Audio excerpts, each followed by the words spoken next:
d'existence. Le principe est simple, c'est de prendre en fait l'ensemble des couches géologiques de mon système d'information, serveur, commutateur de stockage, stockage partagé, stockage de sauvegarde, tout ce qui est passerelle, optimisation, compression des données, système d'optimisation des bandes passantes et application de sauvegarde, système de protection et de réplication, enfin toutes les différentes fonctionnalités qui permettent à mon système d'information de se déployer et de fonctionner, de les ramener dans une seule et même brique technologique, de manière à éviter effectivement de gérer les interopérabilités, les problèmes de compatibilité et les ruptures technologiques entre chacune de ces couches.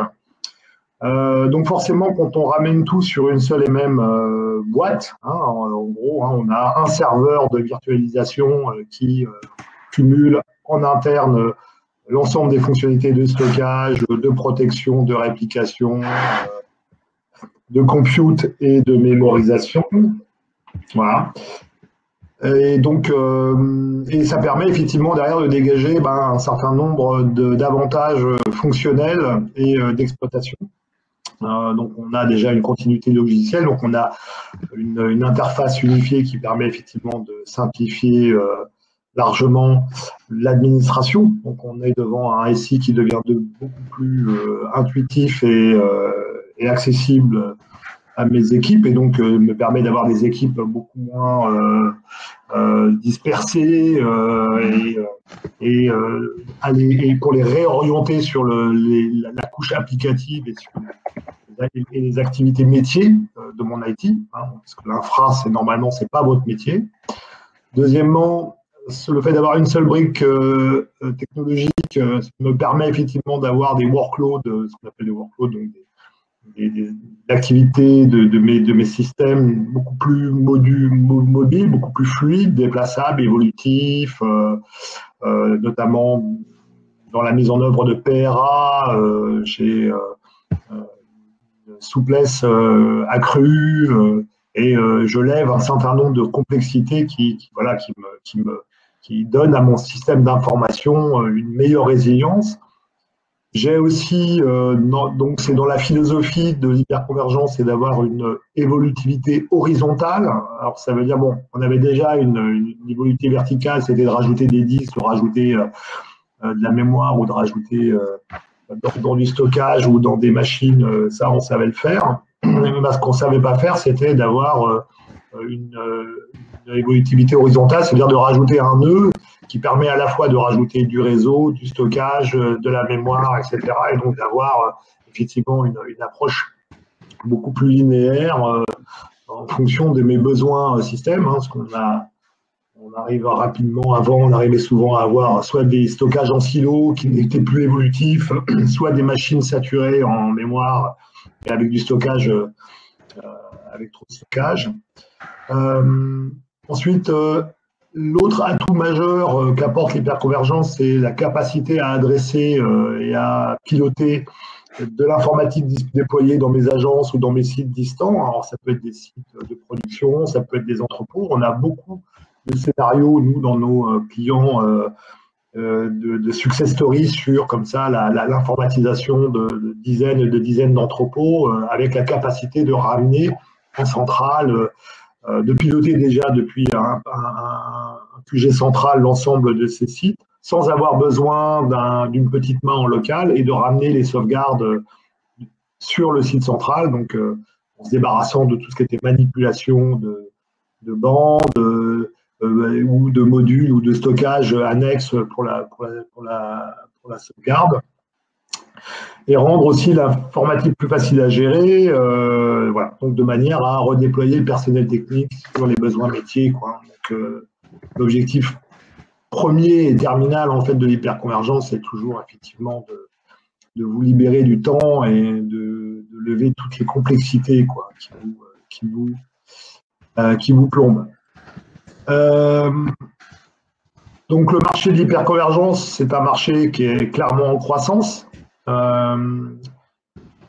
Le Gartner estime que d'ici 2023, donc c'est demain, hein, 70% des entreprises utiliseront une infrastructure hyperconvergée. Alors soit intégralement, soit en partie. Hein, donc peut-être que tout leur informatique ne sera pas hyperconvergé, mais il y aura 70% des entreprises des solutions hyperconvergées qui seront présentes. Le secteur continue d'afficher une belle croissance. Le marché de l'infrastructure au troisième trimestre,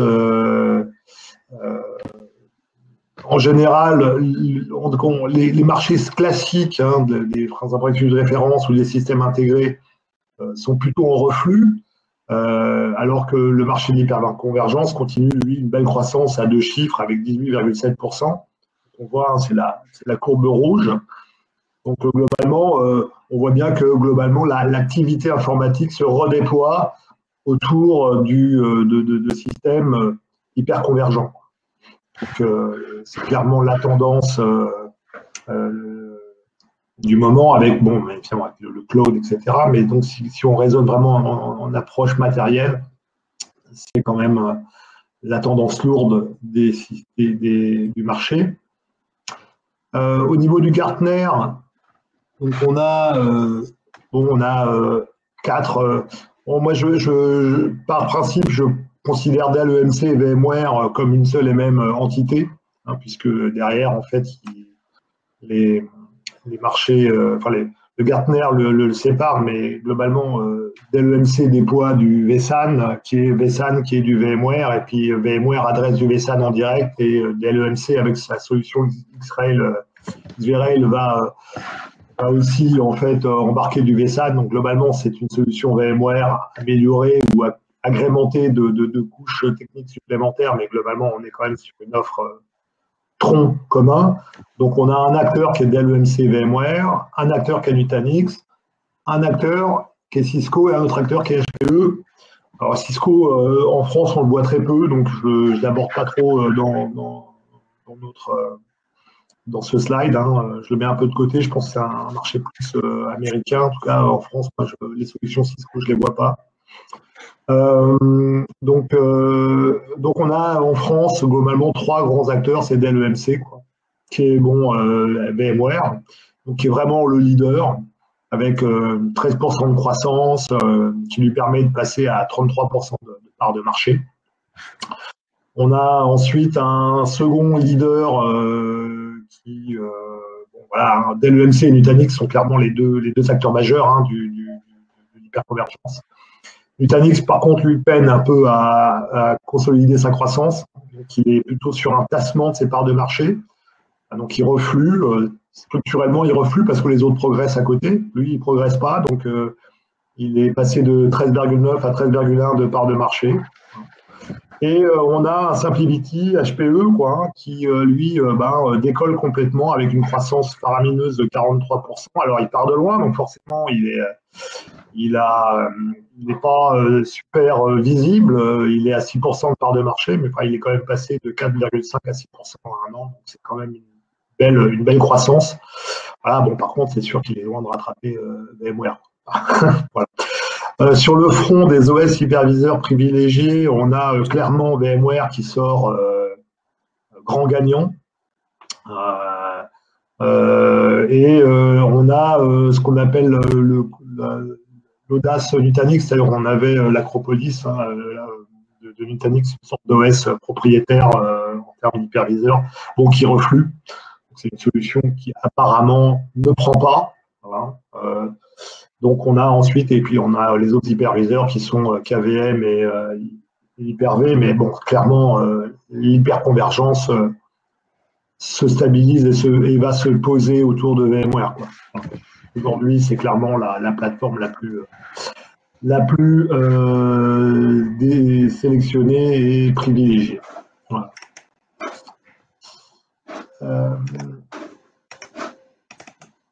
On peut distinguer 2 grandes familles d'hyperconvergence. C'est pas souvent abordé chez les constructeurs parce que bon, c'est un peu les grands non-dits, mais moi je vois pour moi, il y a 2 grandes approches. Il y a les solutions qui sont vraiment orientées large infrastructure centralisée, concentration sur les gros data centers, etc. Et là, on va plutôt effectivement voir arriver du Nutanix ou du vSAN. Alors, les caractéristiques, c'est que ça permet effectivement des larges concentrations de nœuds en cluster étendu. Donc là, on va pouvoir aligner des centaines de nœuds. C'est des solutions très modulaires en extension, en ajout de nœuds.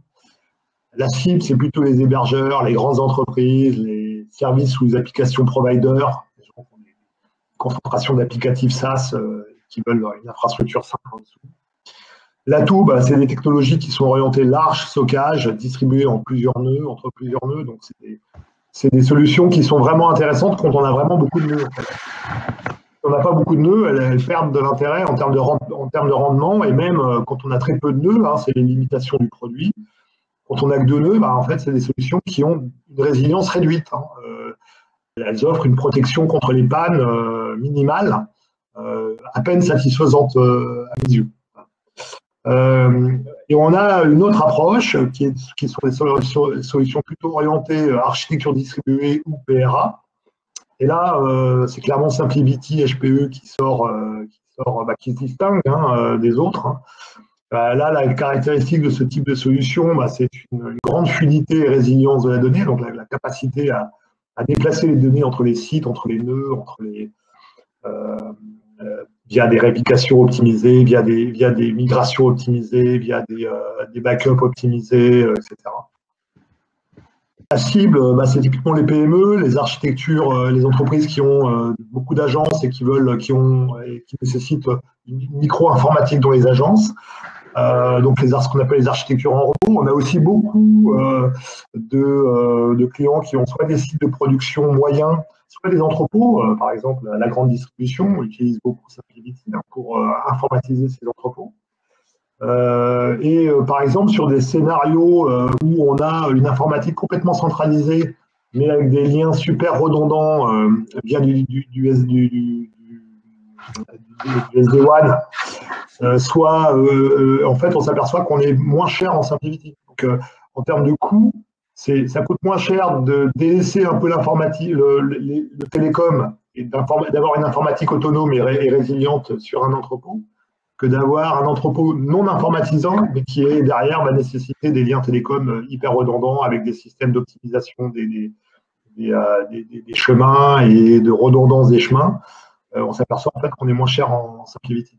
Donc, c'est une question qu'il faut se poser dès le départ. Est-ce que je mets l'argent dans la télécom ou est-ce que je mets l'argent dans mon informatique en sachant que la télécom sont toujours, pour moi, des sujets de panne beaucoup plus grands que l'informatique. Technologie, donc c'est des technologies orientées déduplication, sauvegarde, réplication. Donc, l'intérêt de ces solutions-là, c'est que justement, c'est d'avoir intégré dans la brique technologique toute une approche globale avec effectivement une vraie déduplication, une vraie approche sauvegarde, une vraie approche réplication, tout ça en utilisant toujours la même brique technologique. Il n'y a pas de rupture technologique, il n'y a pas de saut technologique entre chaque fonction. Donc on est très, très efficient et très peu gourmand en ressources en fait sur le système. J'ai des slides derrière qui expliquent un peu le principe. Et c'est conçu pour des clusters de dimension réduite. Par contre, voilà, si on veut des immenses clusters, ce n'est pas la solution qu'il faut, puisque là, on est rapidement limité à 16 nœuds. Voilà, donc, on voit bien que ce n'est pas des trucs qui sont prévus pour être dans des grands data centers. Voilà. Choisir une solution hyperconvergente. Alors, je me suis posé la question, je me suis mis à votre place. Donc, le positionnement dans le Gartner, n'est pas un critère de choix, c'est un indicateur. Ça vous donne un peu la tendance du marché, ça vous donne la capacité du constructeur, de l'éditeur à tenir le besoin, sa fiabilité, sa robustesse sur le marché. C'est une solution niche, on est beaucoup moins à l'abri d'un abandon de la technologie. Donc, il faut toujours prendre une solution qui est plutôt dans le carré en haut à droite. Voilà, donc ça, c'est le principe. Après, s'il est tout en haut à droite ou s'il est un peu à gauche, c'est pas ça qui doit nous déterminer. Derrière, on doit poser d'autres questions, qui est quel type d'usage j'attends de mon infrastructure, vers quelle cible je l'oriente. Donc, on va commencer déjà par se poser la question, est-ce que je fais de la machine virtuelle, mais ou est-ce que je vais aussi avoir du conteneur? Voilà, donc ça pose derrière un certain nombre de... Ça peut orienter déjà un certain nombre de choix. Est-ce que la plateforme devra-t-elle interagir avec un cloud provider particulier? Est-ce que j'ai du cloud Azure avec des infrastructures dans du cloud Azure ou dans l'Amazon ou dans du Google, etc. Est-ce que vous optez pour une architecture distribuée? Est-ce que vous allez informatiser vos agences, informatiser vos entrepôts? Ou est-ce que l'objectif, c'est d'être super centralisé et de ne plus avoir d'informatique nulle part? Est-ce que je prends ça pour simplifier mon PRA parce qu'aujourd'hui, je ne suis pas à l'aise avec mon PRA et je vois bien qu'il ne marche pas? Quand on fait un test, quand je demande à faire un test à mes équipes, je vois bien que c'est la panique générale dans les bureaux. Donc, est-ce que je fais ça pour... est-ce que l'objectif, c'est de faciliter mon PRA? Là, je vais aussi poser des questions sur... ça va induire un certain nombre de choix sur des éditeurs qui le gèrent mieux que d'autres. La capacité de la solution à être évolutive et prédictive, donc là, c'est à la fois capacité à évoluer, mais c'est aussi la pérennité de la solution. La solution offre-t-elle la capacité à faire du scale-up? Est-ce que je peux rajouter des disques? Est-ce que je peux rajouter de la RAM, de la mémoire? Est-ce que je peux rajouter des CPU dans mes systèmes? Est-ce que je peux rajouter des compute nodes? C'est-à-dire, est-ce que je peux rajouter, si j'ai trop de stockage, j'ai pas assez de puissance, est-ce que je peux rajouter juste de la puissance de calcul, ou l'inverse, si j'ai trop de puissance, mais pas assez. Donc là, c'est des articulations de modularité qui me permettent d'évaluer la modularité de mon système. Est-ce que la solution intègre des outils analytiques de diagnostic et de prédiction? Est-ce que je sais ce qui se passe dans ma boîte hyper convergée? Est-ce que j'ai des beaux graphiques? Est-ce que j'ai des courbes de tendance? Est-ce que j'ai des alertes avec des seuils d'activité, etc. Est-ce que je dispose de ces outils pour pouvoir voir arriver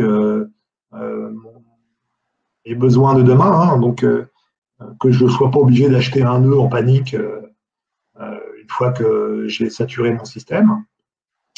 Et est-ce que j'ai aussi la capacité de bien diagnostiquer les signaux de lenteur ou de contention, de bien les pointer d'où ça vient, quoi? Est-ce que ça vient du réseau? Est-ce que ça vient du stockage? Est-ce que ça vient d'une application particulière, etc. Est-ce que le constructeur garantit une pérennité de sa plateforme? Est-ce qu'il a une belle roadmap? Est-ce qu'il y a des annonces régulièrement? Est-ce qu'il y a des mises à jour? Est-ce que je sens que le constructeur est capable d'accompagner la plateforme dans les évolutions? Et ça, c'est aussi important donc, dans la capacité.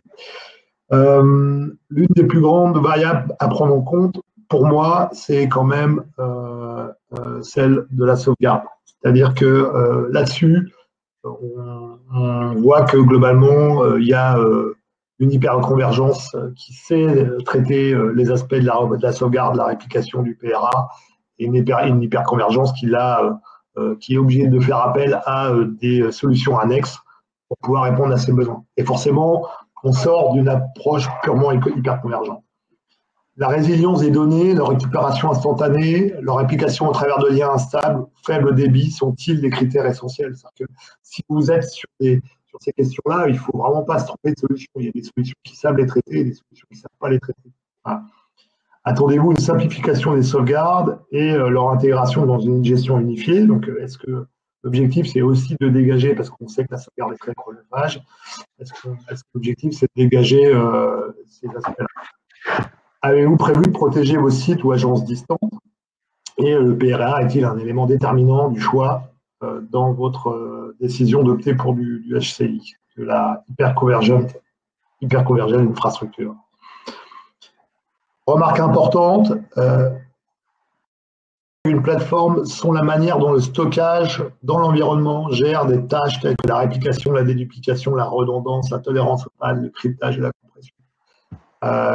C'est assez technique, mais en fait, on voit bien que la façon dont la solution va gérer tous ces aspects qui sont le traitement de la donnée au moment où elle arrive dans mon système, au moment où je vais écrire la donnée, la façon dont je vais la traiter, la référencer, la cataloguer, va déterminer ma capacité derrière à gérer de la sauvegarde, de la réplication, de la résilience, etc. etc. Et derrière, forcément, la facilité de ma solution à répondre à tous mes besoins. Voilà. Donc on sait aujourd'hui que l'objectif de l'hyperconvergence, c'est de dégager des gains d'exploitation, c'est-à-dire de libérer du temps, de m'affranchir d'un certain nombre de soucis et de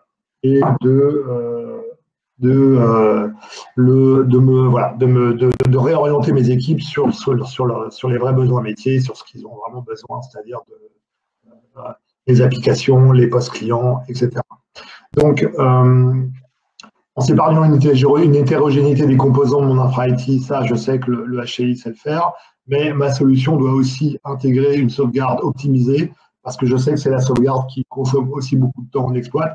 Une sauvegarde qui ne marche pas ou qui marche mal, ça peut rapidement devenir extrêmement chronophage dans une équipe et anxiogène, parce que d'un coup, on a l'impression de travailler sans filet, avec des systèmes qui ne sont plus sauvegardés ou avec une sauvegarde qui pose, dans laquelle on n'a plus confiance. Et là, forcément, à un moment donné, c'est plus tous les mêmes conditions de travail. Donc, là, cet aspect-là est un aspect important quand je veux dégager des gains d'exploitation. C'est un élément qui n'est pas à évacuer, surtout que la sauvegarde, en général, c'est un poste budgétaire assez coûteux dans l'informatique, paradoxalement. Une bonne sauvegarde est souvent plus chère que l'infrastructure elle-même. Voilà.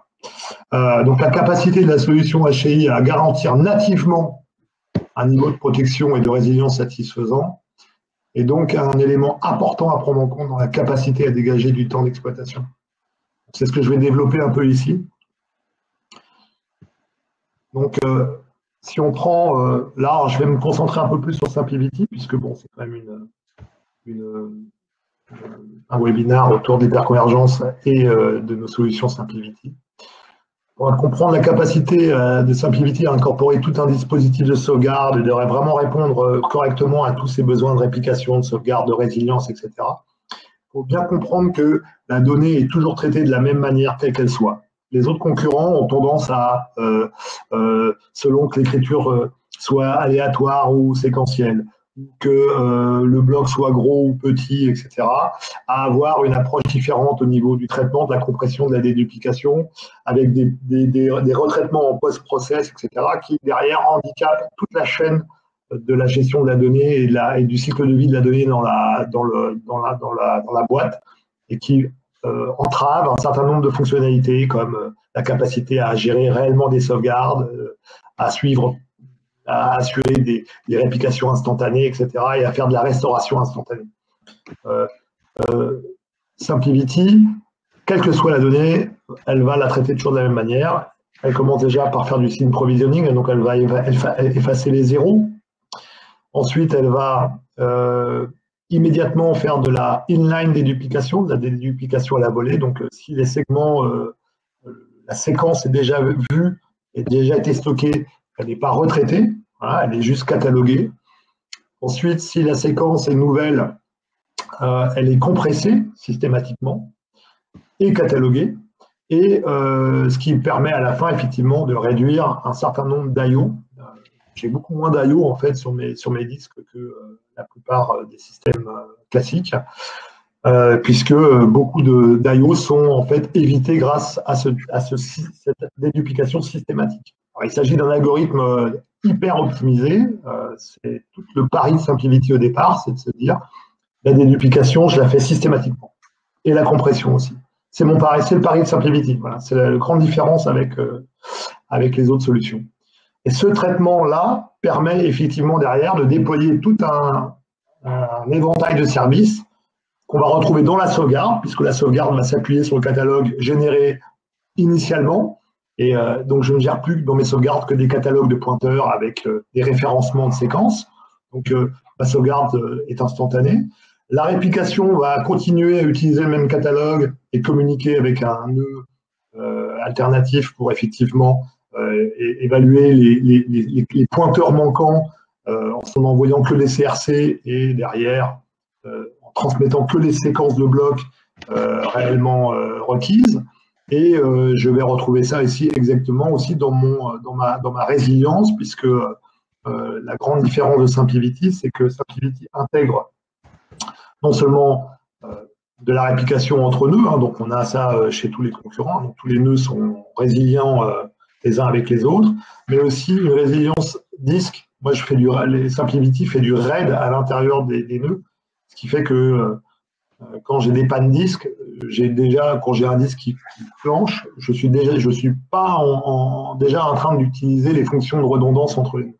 Donc on a voilà, des vraies approches optimisées. Donc, il y a deux approches de sauvegarde dans SimpliVity. Soit j'utilise des outils annexes, voilà, qui sont des outils HPE, etc., mais qui seront pilotés depuis SimpliVity.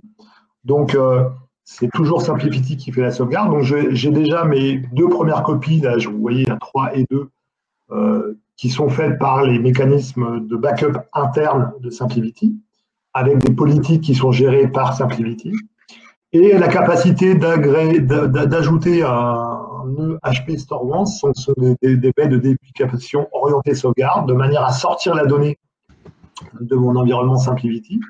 Et c'est encore SimpliVity qui le gère, c'est-à-dire que ma donnée sort de SimpliVity, c'est SimpliVity qui gère la backup, avec aussi la capacité derrière de recopier dans un Cloud Bank Storage.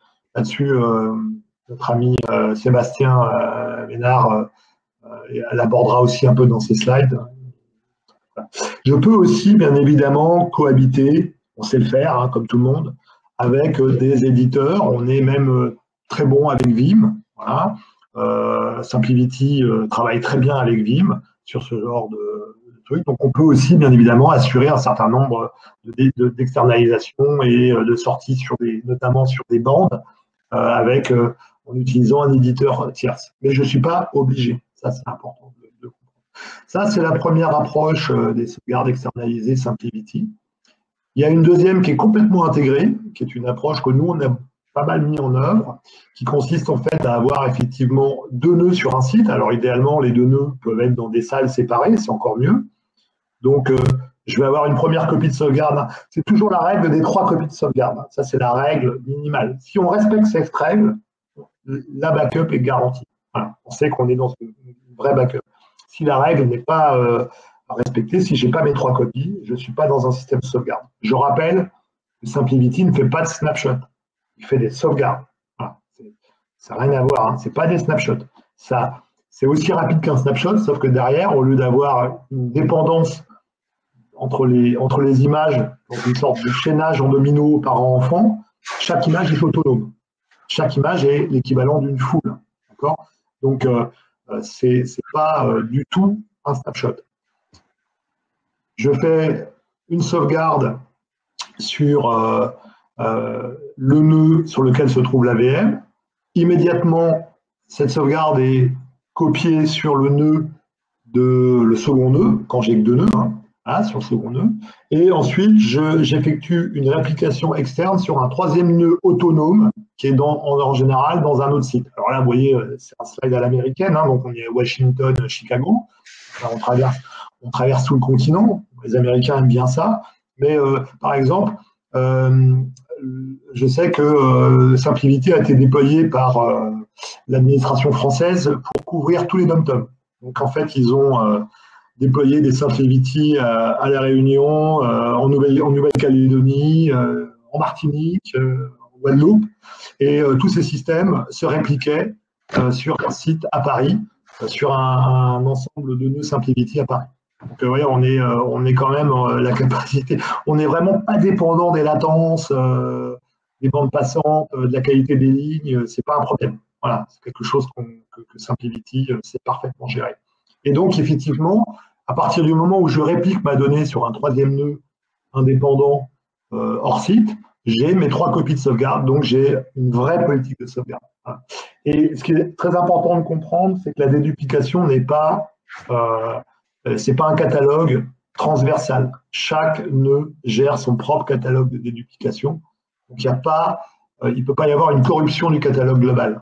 Le catalogue, la seule corruption qui puisse arriver, qui n'est jamais arrivée actuellement, mais qui pourrait arriver, c'est une corruption du catalogue sur un seul nœud. À ce moment-là, le nœud se met en défaillance et demande à son nœud partenaire de reconstruire le catalogue. Et il reconstruit son catalogue avec son partenaire, depuis son partenaire. Voilà. Donc c'est quand même extrêmement résilient sur ces aspects-là. On est sur des systèmes quasiment zéro panne. L'autre aspect de l'hyperconvergence, aujourd'hui, l'hyperconvergence a montré toutes ses qualités sur les premiers jours de déploiement, d'exploitation, sur le démarrage des projets, sur les premières périodes, on est très bien, très bon, etc. Mais globalement, on s'aperçoit qu'effectivement, au bout de quelques années, on a du mal à avoir aujourd'hui, jusqu'à présent, on avait du mal à avoir une visibilité sur la capacité à voir venir les surcharges, etc. Et à diagnostiquer à l'intérieur de la boîte un certain nombre de contentions, d'où venaient peut-être certaines lenteurs ou certaines complications, ou d'avoir des véritables remontées d'alerte sur des attitudes anormales de mon système. Ça peut être par exemple, attitude anormale, ça peut être effectivement un trop grand nombre d'écritures ou de changements qui signaleraient un ransomware, par exemple. Quand mon file system se met à être bombardé d'écriture et de changements de fichiers, c'est quelque chose qui est en train de se passer. Et donc là, effectivement, cette capacité à comprendre avec de l'intelligence artificielle, à comprendre, à voir venir, à voir des comportements anormaux, à faire de l'analyse comportementale de mon système en disant ça, ce qui est en train de se passer là, c'est pas normal. Cette machine, ça fait 3 ans qu'elle tourne, elle n'a jamais fait ça. Donc, je vous préviens, je vous envoie une alerte, je vous dis, il se passe quelque chose sur cette machine, ça permet quand même rapidement, en général, d'arriver avant que les dégâts irréversibles soient faits. Donc, ça peut être intéressant. Et puis, ça permet aussi de voir arriver en capacity planning, la capacité à se dire, en fait, j'ai pas besoin de tant de puissance ou cette VM, elle est surchargée, elle est comment dire, elle est surconfigurée, je peux lui retirer facilement la moitié de la mémoire qu'elle n'utilise pas, etc. Donc, des choses qui sont intéressantes et que, effectivement, avec SimpliVity, l'intégration de InfoSight, auquel SimpliVity arrive aujourd'hui à couvrir. Donc, c'est des choses intéressantes. Donc, typiquement, InfoSight, c'est une intelligence qui va ramasser toutes les sondes, toutes les informations d'activité, toutes les statistiques de ma boîte, hein, de ma plateforme hyper convergée, et qui va les remonter sur un site SaaS, donc en mode SaaS, sur un site web géré par HPE, qui va dedans avec une intelligence artificielle derrière retravailler toutes ces statistiques et me proposer des graphes, des interfaces de visualisation, voilà, donc typiquement sur le taux d'usage, etc. Voilà. Après, on a la capacité de voir mes clusters, de voir des tendances, de voir des courbes, de voir VM par VM, combien ils consomment, etc. Quelles sont les écritures moyennes. Et derrière, on a aussi la capacité à revenir dans le temps et à regarder dans le temps des modifications de courbes et essayer de comprendre quand une personne se plaint en disant dimanche dernier, c'était très lent, etc. On peut regarder quel VM était lent, qu'est-ce qui était lent en particulier, et sur quel nœud on était lent, et qu'est-ce qui était, est-ce que ça venait d'un problème de mémoire, d'un problème de CPU, d'un problème de disque, d'un problème de réseau, etc., avec des paquets perdus et autres. Voilà, là je vais passer la main à notre ami Sébastien de HPE. Donc, il y avait, Stéphane, il y avait un sondage, hein, c'est ça? Tout à fait. Avant de passer à Sébastien, j'avais juste un petit sondage à vous proposer. Donc, vous allez le voir sur la barre latérale de droite. Voilà, j'ai envoyé le volet d'information. Donc normalement un sondage arrive, donc il y a quelques petites secondes de latence entre ce que j'envoie et le moment où vous allez l'avoir. Donc voilà, durant peut-être la présentation de Sébastien, vous aurez peut-être des éléments déjà de réponse, ou du moins, je vais déjà vous poser des questions, hein. Quelles sont les raisons qui vous ont poussé ou pousseraient donc à adopter une solution hyperconvergée? Donc vous avez plusieurs réponses possibles. C'est une question à un choix multiple. Donc n'hésitez pas à répondre et on y reviendra après la présentation de Sébastien. Voilà, Sébastien, c'est à toi. Bonjour à tous, merci. Donc, moi, je vais aborder principalement les évolutions attendues, ce qui est un peu nouveau en fait sur la plateforme.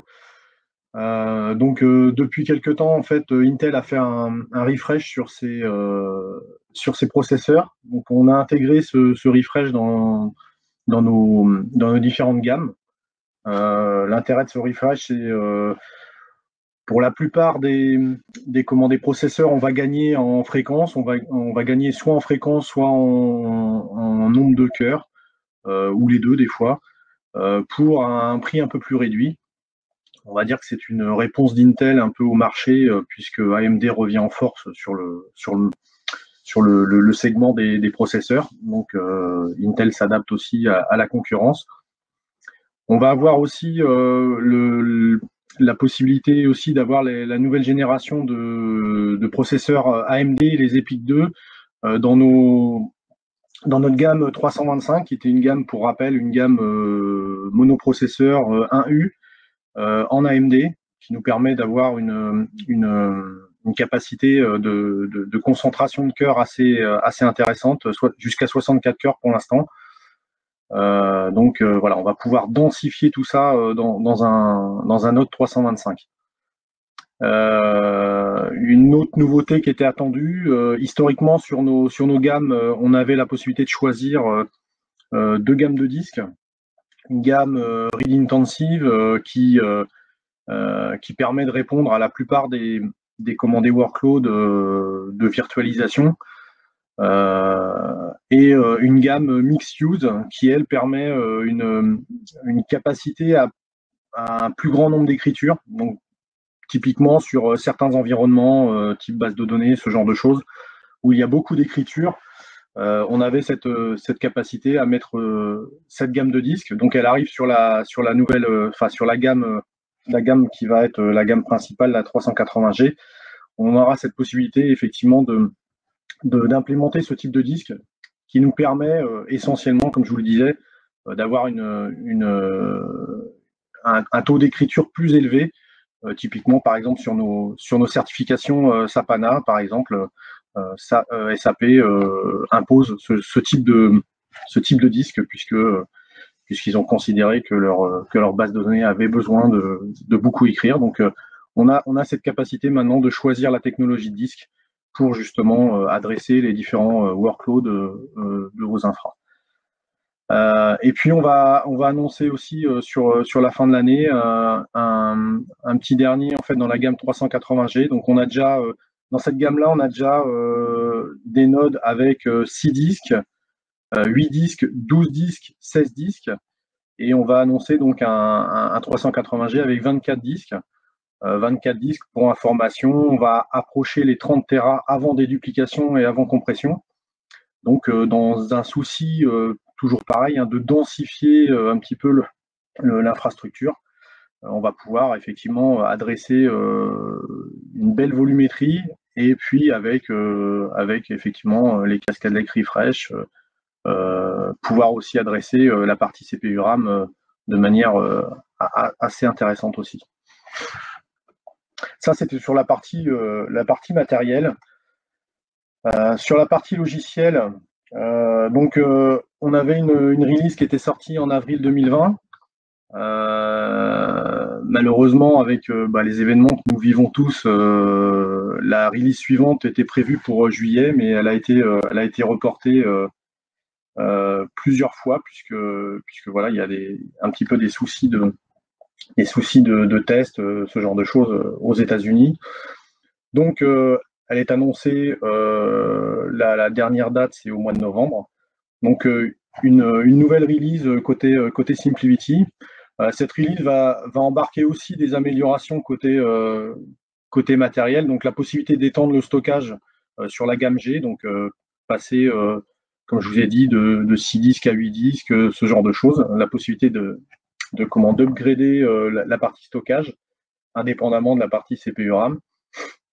On va intégrer aussi, Fabrice a abordé le sujet sur la sécurisation de la donnée à travers des multisites. On va pouvoir faire une gestion de bande passante, donc une QoS sur la bande passante et l'envoi des backups entre chacun des sites.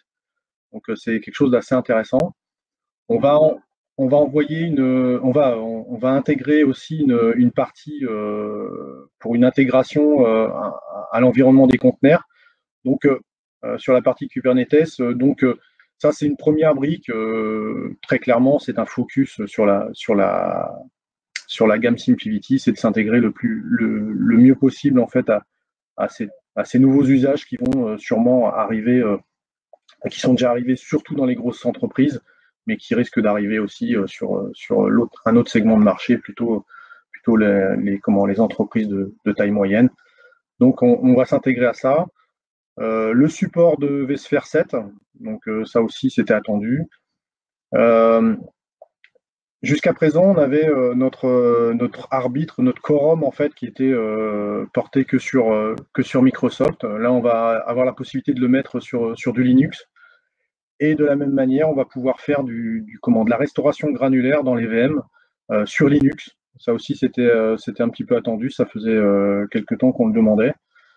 Jusqu'à présent, on pouvait faire de la restauration granulaire de fichiers à plat dans une VM Windows, mais pas dans une VM Linux. Là, ça va arriver sur la prochaine release.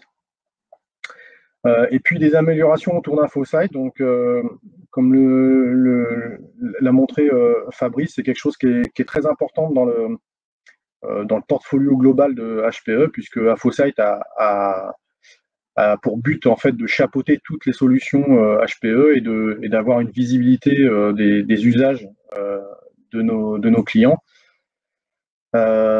Sur InfoSight SimpliVity, on est le petit dernier à avoir été implémenté dans la solution.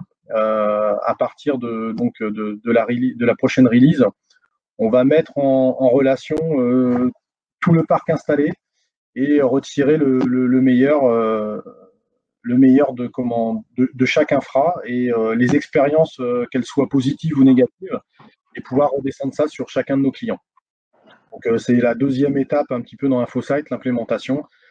Là, on va être sur l'étape un peu plus machine learning et intelligence artificielle qui vont s'actionner pour justement avoir toutes les recommandations dont parlait Fabrice tout à l'heure et pouvoir justement améliorer l'expérience et la gestion au quotidien des infras de nos clients.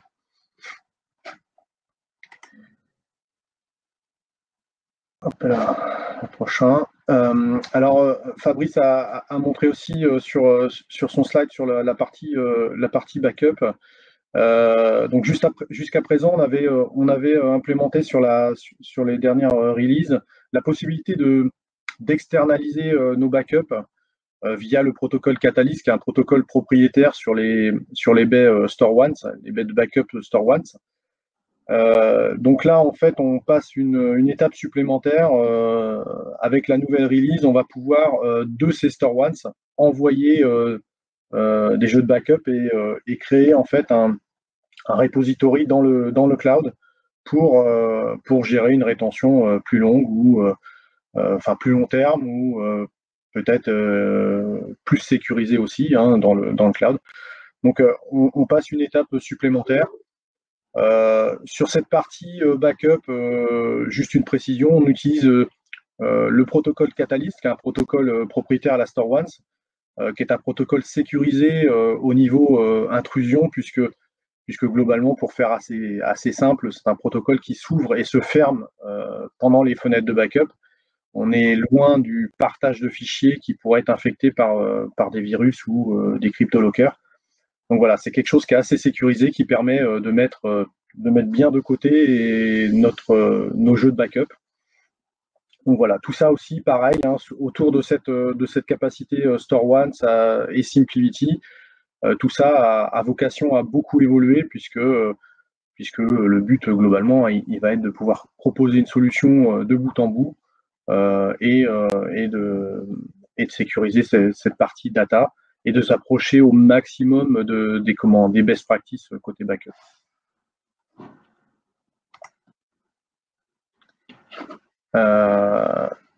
Alors toujours pareil dans le volet backup, on va annoncer aussi une implémentation avec Vim plus renforcée. Donc on va aller utiliser les API en fait côté Vim et ça va nous permettre, comme on le fait déjà sur d'autres technos, de pouvoir piloter les backups SimpliVity dans Vim et ainsi en fait améliorer un petit peu le chaînage avec ce soft de backup. Donc c'est quelque chose d'assez important puisque ça va quand même améliorer fortement l'expérience de backup et on va pouvoir mixer effectivement une partie backup SimpliVity, une partie backup Vim et en tirer le meilleur de chacune des solutions. Si le besoin est nécessaire, on pourra effectivement aller assez loin dans cette partie backup. C'est quelque chose qui existe déjà sur d'autres catégories de stockage. Là, en fait, voilà, on va avoir cette intégration, donc c'est assez intéressant. Ça sera sur la fin de l'année, je pense, sur cette partie-là. La capacité, j'ai oublié de vous le dire, la capacité aussi à aller chercher dans les backups de Vim, d'aller chercher en fait et de restaurer à partir de backups de Vim, mais qui s'appuie sur cette partie backup SimpliVity. Donc une amélioration de l'expérience globalement. Un point intéressant, l'a annoncé, donc c'est l'alliance avec Cetera. Donc Cetera, c'est un acteur du NAS. La possibilité en fait, alors je m'adresse à la fois aux clients existants et à la fois aux futurs clients, j'espère. Cette possibilité en fait de déployer un filer en fait Cetera. Donc un filer Cetera, pour faire très très simple, hein, Cetera, c'est un acteur majeur du NAS. Ça vous permet quand même de gérer une partie NAS de manière assez sympa puisque c'est une interface assez évoluée. On va pouvoir avoir aussi une gestion fine de la partie filer, une ouverture vers le cloud. Donc, dans l'offre de lancement, on a 90 jours gratuits sur les services cloud de Cetera. Cette partie 90 jours, si vous n'avez pas ce besoin, elle s'arrêtera automatiquement. Par contre, les 4 Tera de filer resteront, quoi qu'il en soit, sur vos infra SimpliVity. Cette partie cloud va vous permettre de faire un OneDrive-like, ce genre de choses. La possibilité, si vous avez des utilisateurs itinérants, la possibilité qu'ils puissent accéder à leurs fichiers d'un peu n'importe où, comme vous le connaissez avec les solutions Microsoft. Là, on pourra faire à peu près la même chose, mais en version privée pour vos utilisateurs. Il y a sur la présentation, on voit qu'il y a un lien. Ça s'adresse aux nouveaux clients comme aux anciens. Avec ce lien, vous renseignez en fait le numéro de série de votre matériel et vous aurez accès en fait à cette partie Cetera. Donc je vous invite pourquoi pas à tester si vous avez déjà du matériel SimpliVity ou à considérer cette partie sur un éventuel projet. C'est quelque chose qui était assez demandé et là la gestion va être grandement améliorée. Voilà, j'en ai fini avec cette partie nouveauté. J'espère que vous avez plein de questions. Je vois qu'il y a des choses qui apparaissent. Alors justement, avant de passer aux questions-réponses, je voulais revenir sur le sondage. Donc, pour rappel, quelles sont les raisons qui vous ont poussé ou pousseraient à opter pour une solution hyperconvergée? Eh bien, majoritairement, c'est simplifier l'administration de mon SI, donc réduire le temps d'exploitation, mais aussi modularité de la solution, donc faciliter l'évolution de la croissance. Et il y a aussi le côté PRA, donc permettre ou simplifier mon plan de reprise d'activité qui qui est effectivement mis en avant. Voilà. Donc, n'hésitez pas si maintenant vous avez des questions. Donc, vous pouvez les poser directement sur le chat sur votre droite. Et pareil, hein, est-ce que Fabrice, tu as des questions peut-être? Toi qui connais tout, mais tu as un expert hyperconvergence de chez HP à côté de toi. Non, mais oui, je ne sais pas si je suis l'interaction entre Cetera et SimpliVity. Tu connais un peu plus, Sébastien? C'est quoi? Ça permet de présenter du file directement dans SimpliVity, c'est ça? En fait, c'est simplement une alternative à un Windows Storage, en fait, ou enfin un filer Windows, mais en version un peu plus ludique, on va dire, un peu plus sympa de la gestion.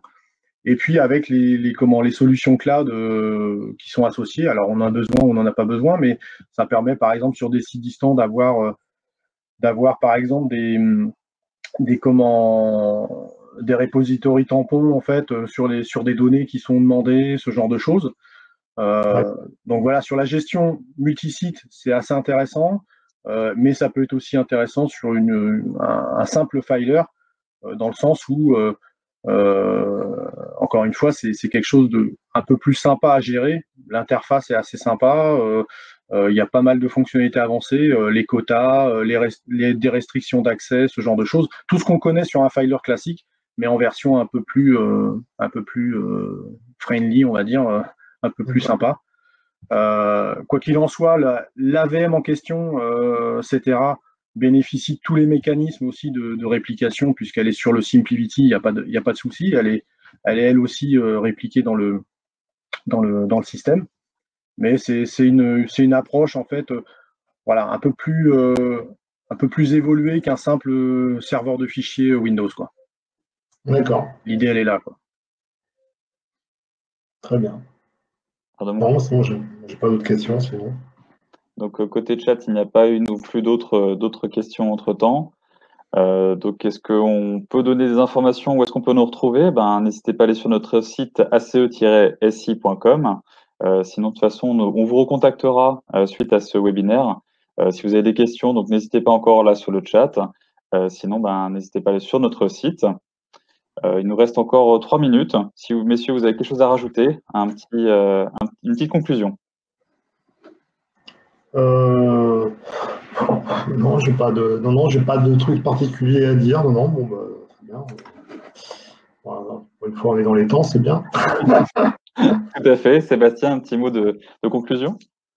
Merci à tous pour votre attention et en espérant pouvoir se rencontrer physiquement pour la plupart, voilà, essayer d'avoir du contact, puisqu'en ce moment ça manque un peu, quoi.